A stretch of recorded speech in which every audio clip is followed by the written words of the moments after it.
Penyusunan jadwal blok.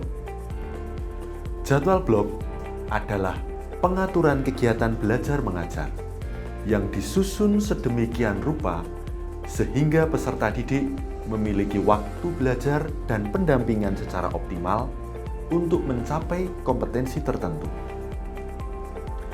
Pengaturan kegiatan belajar mengajar menggunakan jadwal blok memiliki kekhasan, yaitu pada jadwal praktek satu kompetensi keahlian tertentu disusun tidak terputus.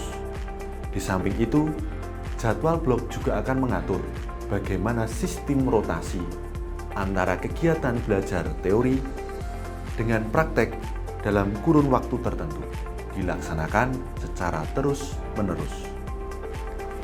Mengapa jadwal blok penting dalam penerapan teaching factory?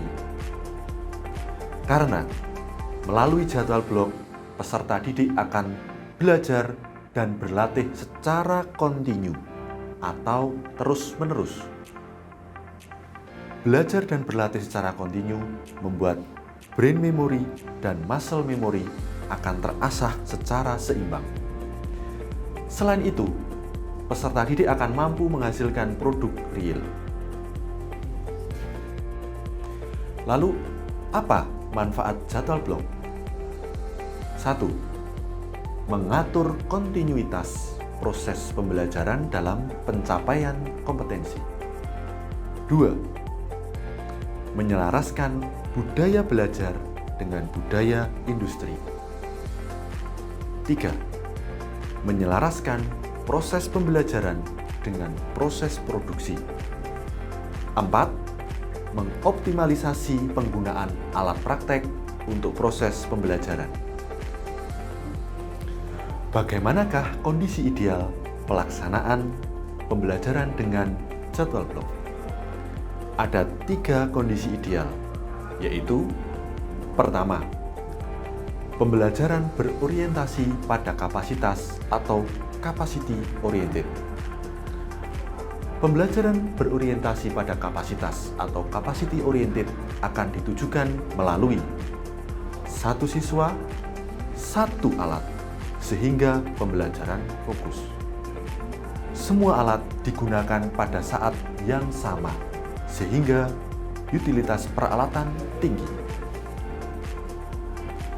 Kondisi ideal yang kedua adalah pembagian rombongan belajar dalam kelompok kecil.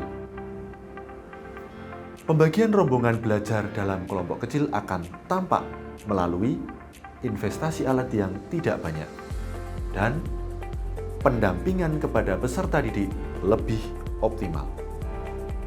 Kondisi ideal yang ketiga, proses pembelajaran dilaksanakan secara kontinu. Ketika proses pembelajaran dilaksanakan secara kontinu, hal tersebut akan tampak dari jadwal praktek kompetensi keahlian tertentu disusun tidak terputus, sehingga akan menghasilkan produk real. Kemudian, bagaimana langkah penyusunan jadwal blok? Langkah pertama, analisa struktur kurikulum. Langkah kedua, pengelompokan blok teori dan praktek. Langkah ketiga, menentukan pola pembelajaran. Langkah keempat, pengelompokan jam teori dan praktek. Demikianlah materi penyusunan jadwal blok. Bagaimana detail langkah-langkah penyusunan jadwal blok? Kami akan jelaskan pada bagian selanjutnya. Terima kasih.